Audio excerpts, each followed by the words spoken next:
राम समर्थ श्रीराम. भाग 48. अनन्याश्चिंतयन्तो मां ये जनाः पर्युपासते तेषां नित्याभियुक्तानां योगक्षेमं वहाम्यहम्.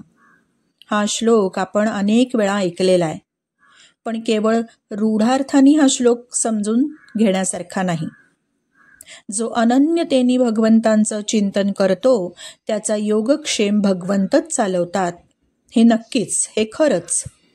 पण यामध्ये आपली भूमिका काय असावी, आपली मनोधारणा काय असावी याचा विचार करणं अत्यंत गरजेचं आहे.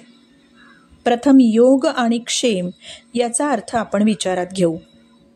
योग म्हणजे अप्राप्त वस्तू प्राप्त करवून देणं आणि क्षेम म्हणजे प्राप्त वस्तूचं रक्षण करणं.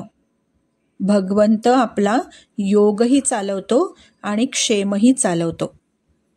पण प्राप्त वस्तू प्राप्त करवून देणं म्हणजे ज्या आपल्या हितासाठी असतात त्या वस्तू. आपण जर म्हणू की आम्हाला चार्टर प्लेन प्राप्त नाहीये तर ते प्राप्त करवून द्या, ती अप्राप्त वस्तू आहे आमच्यासाठी, आणि त्यांनी जर प्राप्त करून दिली आणि त्याचं रक्षणही केलं तर त्यांनी योगक्षेम चालवला, हे म्हणणं अगदी हास्यास्पद आणि उथळ ठरेल. वास्तविक पाहिलं तर अप्राप्त वस्तूची प्राप्ती करवून देण्यात योग चालवणं तर आहेच, पण प्राप्ती न करवून देण्यातही योग चालवणं आहे, हे समजून घेतलं पाहिजे इथे. कारण भगवंत आपल्या भक्ताचं हित पाहतात आणि त्याचप्रमाणे प्राप्त वस्तूचं रक्षण करण्यातही क्षेम चालवणं आहेच आहे, पण रक्षण न करण्यातही क्षेम चालवणं आहे, हेही लक्षात घेतलं पाहिजे. म्हणजे आपल्या हितासाठी जे आहे ते भगवंत नक्कीच करत असतात. ज्या अर्थी त्यांनी ते नाही केलं त्या अर्थी ते आपल्या हितासाठी नव्हतं. त्यामुळे मला हेच हवं, मला ते नकोच, असा माझा चॉईस किंवा असा माझा दुराग्रह असता कामा नये.